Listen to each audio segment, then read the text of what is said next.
Bem-vindos a mais uma leitura de O Livro dos Espíritos de Allan Kardec, o fundador do Espiritismo, e vamos dar continuidade à leitura com o capítulo 2 dos elementos gerais do universo. Aqui iremos ver o conhecimento do princípio das coisas, espírito e matéria, propriedades da matéria e espaço universal. Aqui são perguntas e respostas, perguntas a que Allan Kardec e os médios avisaram aos espíritos e os espíritos responderam. Temos aqui o conhecimento do princípio das coisas. Pergunta número 17. É dado ao homem conhecer o princípio das coisas? Resposta: não. Deus não permite que ao homem tudo seja revelado neste mundo. Pergunta número 18. Penetrará o homem um dia o mistério das coisas que lhe estão ocultas? Resposta: o véu lhe se levanta a seus olhos, à medida que ele se depura, mas para compreender certas coisas são-lhe precisas faculdades que ainda não possui. Pergunta número 19. Não pode o homem, pelas investigações científicas, penetrar alguns dos segredos da natureza? A resposta: a ciência lhe foi dada para seu adiantamento em todas as coisas. Ele, porém, não pode ultrapassar os limites que Deus estabeleceu. Quanto mais consegue o homem penetrar nesses mistérios, tanto maior admiração lhe devem causar o poder e a sabedoria do Criador. Entretanto, seja por orgulho, seja por fraqueza, sua própria inteligência o faz joguete da ilusão. Ele amontoa sistemas sobre sistemas e cada dia que passa lhe mostra quantos erros tomou por verdades e quantas verdades rejeitou como erros. São outras tantas decepções para o seu orgulho. Pergunta número 20. Dado é ao homem receber, sem ser por meio das investigações da ciência, comunicações de ordem mais elevada acerca do que lhe escapa ao testemunho dos sentidos? Resposta: sim, se o julgar conveniente. Deus pode revelar o que à ciência não é dado a apreender. Por essas comunicações é que o homem adquire, dentro de certos limites, o conhecimento do seu passado e do seu futuro. Espírito e matéria. Pergunta número 21. A matéria existe desde toda a eternidade, como Deus, ou foi criada por Ele em dado momento? A pergunta: só Deus o sabe. Há uma coisa, todavia, que a razão vos deve indicar. É que Deus, modelo de amor e caridade, nunca esteve inativo. Por mais distante que logreis figurar o início de sua ação, podereis concebê-lo ocioso, o momento que seja. Pergunta número 22. Define-se geralmente a matéria como sendo o que tem extensão, o que é capaz de nos impressionar os sentidos e o que é impenetrável. São exatas estas definições? A resposta: do vosso ponto de vista, elas o são, porque não falais senão do que conheceis. Mas a matéria existe em estados que ignorais. Pode ser, por exemplo, tão etérea, nesse caso, pode ser, por exemplo, tão etérea e sutil que nenhuma impressão vos cause aos sentidos. Contudo, é sempre matéria. Para vós, porém, não o seria. A linha A. Que definição podeis dar da matéria? Aqui também uma pergunta. A matéria é o laço que prende o espírito. É o instrumento de que este se serve e sobre o qual, ao mesmo tempo, exerce sua ação. Deste ponto de vista, pode dizer-se que a matéria é o agente, o intermediário com auxílio do qual e sobre o qual atua o espírito. Pergunta número 23. O que é o espírito? A resposta: o princípio inteligente do universo. A linha A. Qual é a linha A, correspondente à pergunta, qual a natureza íntima do espírito? A resposta: não é fácil analisar o espírito com a vossa linguagem. Para vós, ele nada é, por não ser palpável. Para nós, entretanto, é alguma coisa. Ficai sabendo, coisa nenhuma é o nada e o nada não existe. Pergunta número 24. É o espírito sinônimo de inteligência? A resposta: a inteligência é um atributo essencial do espírito. Uma e outro, porém, se confundem no princípio comum, de sorte que para vós são a mesma coisa. Pergunta número 25. O espírito independe da matéria ou é apenas uma propriedade desta, como as cores são da luz e o som é do ar? A resposta: são distintos uma do outro, mas a união do espírito e da matéria é necessária para intelectualizar a matéria. A linha A pergunta: essa união é igualmente necessária para a manifestação do espírito? Entendemos aqui por espírito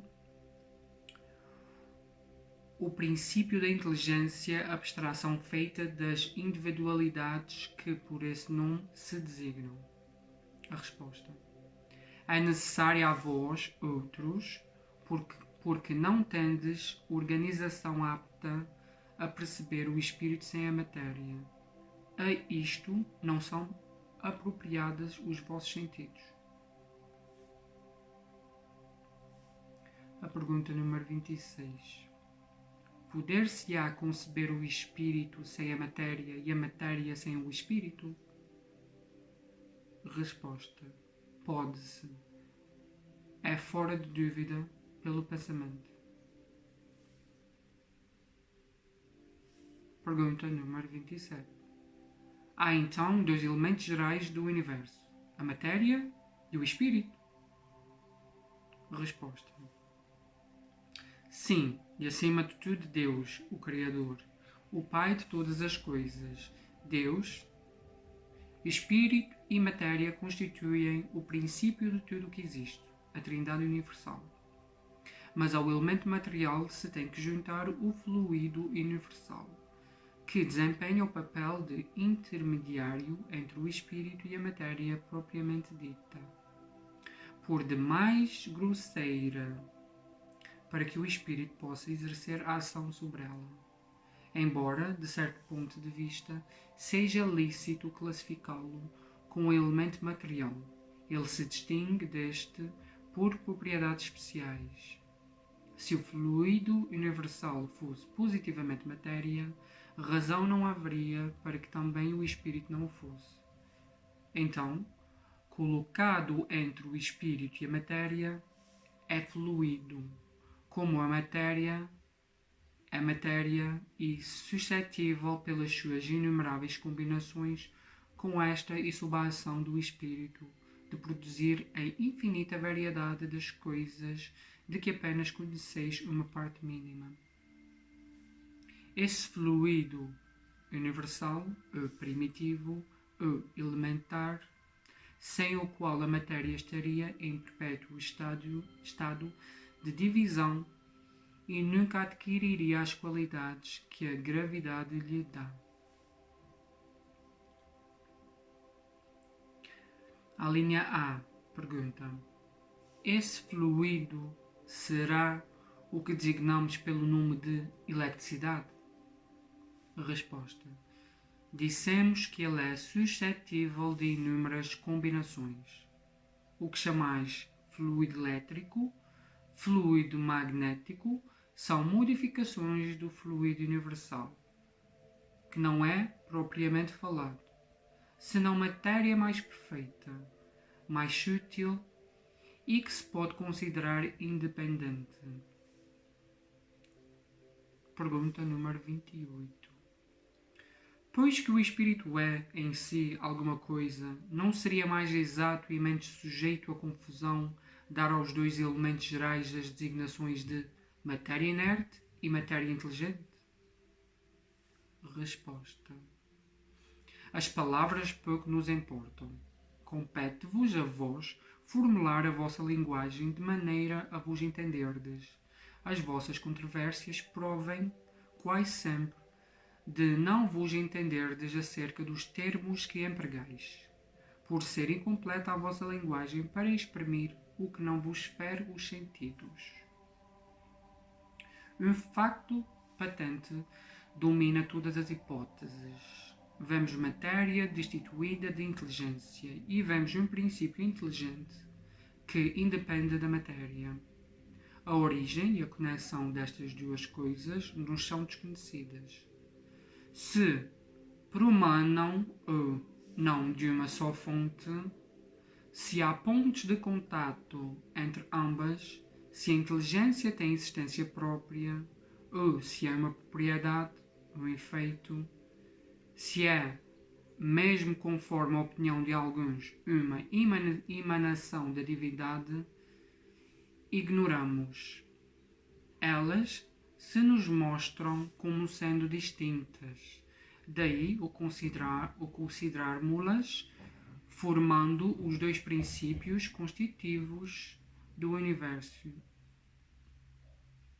Os dois princípios constitutivos do universo. Vemos acima de tudo isso uma inteligência que domina todas as outras, que as governa, que se distingue delas por atributos essenciais. A essa inteligência suprema é que chamamos Deus.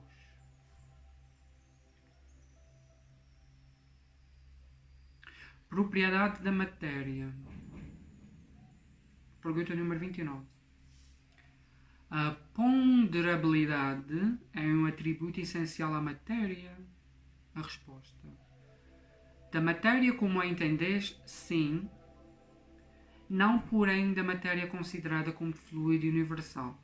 A matéria etérea e sutil que constitui esse fluido vos é imponderável, nem por isso, entretanto, deixa de ser o princípio da vossa matéria pesada. A gravidade é uma propriedade relativa, fora das esferas de atração dos mundos. Não há peso, do mesmo modo que não há alto nem baixo. Pergunta número 30. A matéria é formada de um só ou de muitos elementos? Resposta. De um só elemento primitivo. Os corpos que considerais simples não são verdadeiros elementos. São transformações da matéria primitiva. Pergunta número 31. De onde se originam as diversas propriedades da matéria? A resposta. São modificações que as moléculas elementares sofrem por efeito da sua união em certas circunstâncias. Pergunta número 32. De acordo com o que vindes de dizer, os sabores, os odores, as cores, o som, as qualidades venenosas ou salutares dos corpos não passam de modificações de uma única substância primitiva? Resposta. Sem dúvida, e que só existem devido à disposição dos órgãos destinados a percebê-las. A demonstração deste princípio se encontra no fato de que nem todos percebemos as qualidades dos corpos do mesmo modo. Enquanto que uma coisa agrada ao gosto de um, para o de outro é detestável. O que uns veem azul, outros veem vermelho. O que para uns é veneno, para outros é inofensivo ou salutar. Pergunta número 33. A mesma matéria elementar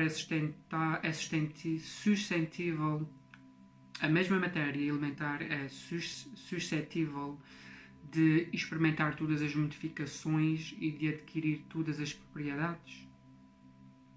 Resposta: sim, e é isso que se deve entender quando dissemos que tudo está em tudo. O oxigênio, o hidrogênio, o azoto, o carbono e todos os corpos que consideramos simples são meras modificações de uma substância primitiva. Na impossibilidade em que ainda nos achamos de remontar, a não ser pelo pensamento, a esta matéria primária, esses corpos são para nós verdadeiros elementos e podemos, sem maiores consequências, tê-los como tais até nova ordem.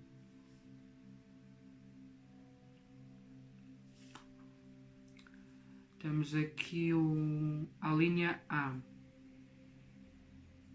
Também é uma pergunta. Não parece que esta teoria dá razão aos que não admitem na matéria senão duas propriedades essenciais, a força e o movimento, entendendo que todas as demais propriedades não passam de efeitos secundários que variam conforme a intensidade da força e a direção do movimento?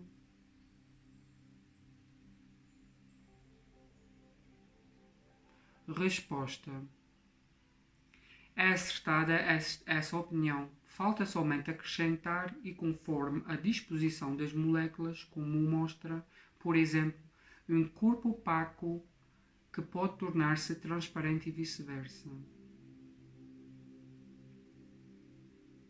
Temos aqui um adendo em relação à resposta que diz: este princípio explica o fenómeno conhecido de todos os magnetizadores e que consiste em dar-se pela ação da vontade a uma substância qualquer, a água, por exemplo, propriedades muito diversas, um gosto determinado e até as qualidades ativas de outras substâncias, desde que não há mais de um elemento primitivo e que as propriedades dos diferentes corpos são apenas modificações desse elemento. O que se segue é que a mais inofensiva substância tem o mesmo princípio que a mais deletéria.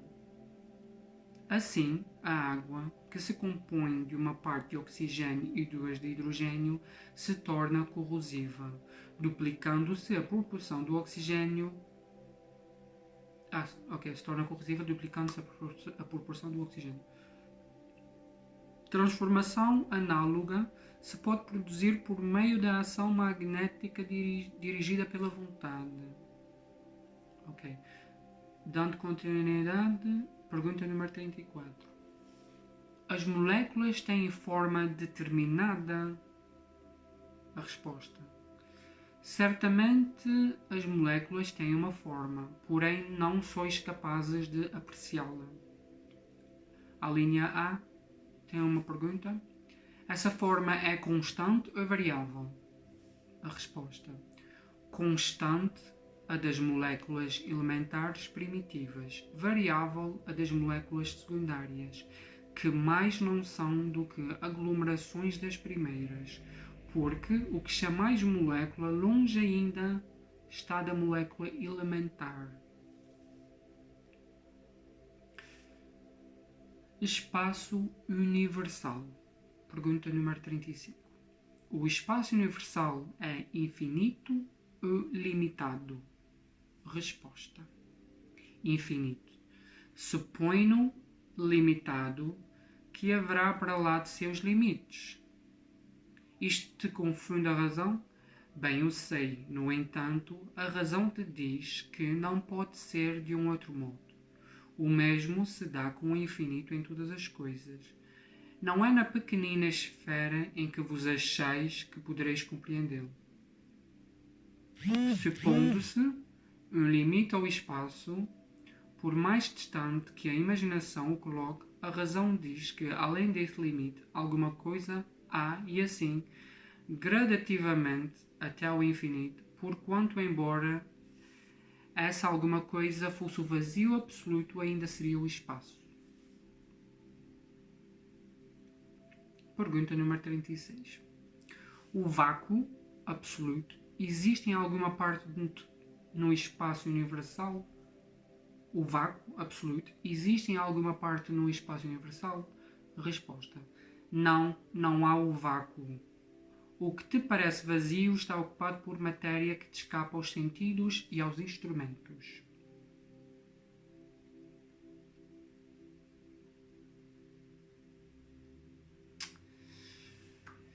Então ficamos por aqui com o capítulo número 2 do O Livro dos Espíritos, segundo Allan Kardec, fundador do Espiritismo.